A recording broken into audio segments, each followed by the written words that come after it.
Hello, this is Am I Old Yet? A lightly comic audio drama. Maybe it's a sitcom. I've decided it's a sitcom. And it's about life, the universe, and all of that stuff from the perspective of one elderly woman. This is episode 2 of season 5. Susie, there is no going back.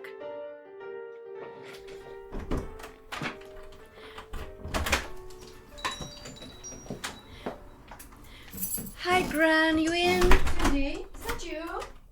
Yep, it's me. I think I was so. expecting you. Have I forgotten something again? Oh, no, I just thought I'd pop in. Sorry to bother you. I can come back some other time. What? Oh, don't be daft. Of course you're not bothering me. And what's this about you think so? Have you mislaid your sense of identity? No, not really, just... Okay, well, let's get some coffee on the go. Caffeine usually helps me to rediscover myself, at least temporarily. Really, Gran? I can't imagine you ever feeling lost. Huh, shows how little you know me then. Come on, coffee. And I'm pretty sure everybody has these thoughts from time to time. Except maybe the odd psychopath. Or narcissist. There you go. They do say the secret of being confident is not being absolutely sure of yourself all the time. It's more about how you handle the moments of doubt. You mean faking it whenever you need to? No, not exactly. Just faking being confident is bound to come over as fake, because it is. No, I mean being able to focus on what's important in the moment, rather than giving your attention to whatever it is you feel secure about. That makes no sense at all, Gran. And when have you ever felt lacking in confidence?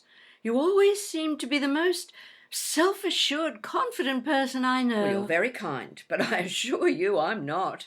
I can beat myself up over anything. These days it's mostly about forgetting a word, misplacing my keys, saying something thoughtless in an email and hitting send without checking. Oh, so easy to do that. And when I was working full-time, I was absolutely convinced that everybody else was much better than I was. Most people have imposter syndrome, which means they question their abilities, consider themselves unworthy. Ah, yes, I can see that. Yes, and actually, it's not such a bad thing now I come to think about it, because if we don't check in on ourselves, that would mean we think we are beyond improvement, and frankly, nobody is. Do you see what I mean? I think so. So what's the problem? What's up? Is there anything in particular sparking off this crisis of confidence? Not really. That's the weird part of it. It just seems to have been building up over the past few months. Wondering who I am, really, what's the point? I mean, what is the point of me, of being me? What am I? Oh, my goodness. Now that's a good question. Is it? Oh yes, it's a very good question. In the right context. I just don't think it's the best question you could be asking just now. How so? How old are you again? Too old. For what? What do you mean? Exactly what I say. Too old for what? I'm joking. But why would you even say such a thing? In jest? Oh, I'm not sure really. Oh, everybody else seems to know what they want to do. Some of them are even doing it. People younger than I am are already successful, famous even. Are you telling me you think being famous is something useful to aim for? Well, no, not exactly. But you don't get to be famous unless you're good at something special. You mean like, let me see, good at posturing around in a holiday resort in skimpy clothing, making inane remarks and having sex whenever you feel like it? No. But some people are obviously good at that. And they are famous for it. I don't mean that. All right, give me a for example. Well, one of the girls from my school has just published a book on psychology. A textbook. Smarty pants, eh? Yes, she's awfully bright. Got into Oxford when she was 17, got her DPhil at 22, and now she's teaching at Cambridge. Isn't that a bit of a come down? No, Gran. And I don't begrudge her, of course. She's worked very hard for it. And I'm guessing she's quite passionate about it too, which is to be highly recommended, you know. There's no prizes for banging on about things you don't actually care about. No, of course not. That's not what I meant either. Oh, I don't know. It's stupid. No, sweetheart, it's not stupid. It's highly admirable. What is? Taking stock of what you're doing every now and then. questioning whether you're making the best choices, whether there's something else you could be doing, places to go, people to see. Really? But everybody else seems to be perfectly happy with the choices they've made. Charlie, he's just like a kid in a sweetie shop, getting everything ready for his music degree. But it took him long enough to realize that's what he wanted to do. No? I suppose so. But it's not about Charlie, it's just... I know, don't worry. I do know what you mean. But there is usually some sort of catalyst when we have these mini crises. And I suspect, tell me I'm wrong, Charlie's newfound decisiveness combined with your upcoming gap year might be the catalyst this time. You mean this will happen again and again? So it doesn't make any difference what I do. I'll always be bumping into this brick wall, incapable of making a decision, feeling pathetic. No, not at all. Now you just breathe out for a bit, my darling girl. Go on. Thank you. Now listen to me and I'll try to clear up a few things for you. You don't have to agree with me, but I'd like you to make notes and think about it, okay? Okay, hang on.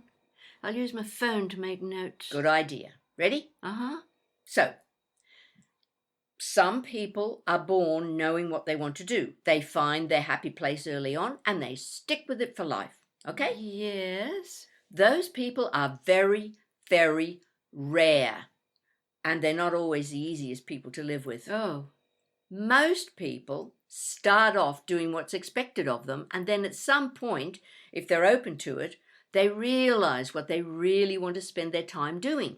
Well, I'm really starting to regret the last 2 years wasting a master's degree on something that's never going to get me a job. Oh, now that is the saddest thing. So you agree with me? On the contrary, regret is the most wasteful, destructive emotion. Regret devalues you, deprives you of the time and experience that you've had, the effort you put in, everything involved in it. Now that is a waste. But there are no ifs, buts, or ands. Regret leads to nothing.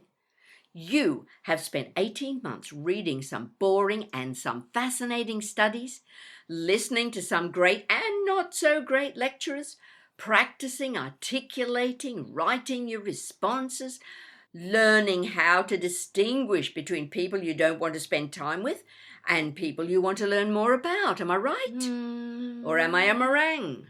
What? Oh, sorry. Old Scots expression. I can never get it right. Well, you're not absolutely wrong, if that's what you mean. I do take your point. It wasn't wasted in that sense, but I could have been doing something, I don't know, something more productive. If you could have, you would have. What? Take yourself back to the time when you were choosing your course. Did you have something else, something more productive that you wanted to do? No, but if I could go back now... I hate to break it to you, sweet girl, but you can't. You can't go back. So why sweat it? You chose what you chose because it was your choice then, and you did it to the best of your ability. And now you are in the glorious, most advantageous situation where you have the space to decide whether you want to continue doing that specific thing or turn to something maybe related or something completely different. There is no right or wrong about this. You just are in that situation. Sort of. But I suspect that the difficulty that you're having, the challenge for you at this moment, is that you are not comfortable with being in a state of not knowing. You like things to be settled, cut and dried. Within reason, of course. But this questioning, floating sort of state is well out of your comfort zone, my love, and you won't be happy until you've settled on some concrete plan of action. But I can't even do that, because I'm going off to Australia for a year, and I've no idea what that'll be like, and Oh. Yes? Oh, I see what you mean. Yes? Does that make me a total control freak? Possibly, but a very charming, kind, and sensitive one, with a healthy spirit of adventure. Am I so much like my mother? We all are, my darling. It can't be helped. But we don't have to do what our mothers did, the way they did it. We can do it our own, totally unique way. Well, that's a relief. Tell me about it. Now, more coffee? Always. Shall I make it? I wish you would. That was Susie. There Is No Going Back. Episode 5, Season 2 of Am I Old Yet? Written and performed by me, Floyd Kennedy. Thanks for listening. And don't forget, if you're enjoying it, please, pretty please, drop us a review or a comment on the website, www.amioldYet.com/reviews, or you could do it in your Apple or your Spotify podcasty thingy, whatever it is you're doing. If your app allows you to rate and review it, that's what I'm trying to say. Rate and review. I need to know what you think. I need to know you're out there. And if, of course, I have to do this bit as well because I don't get any adverts. So here's my advert.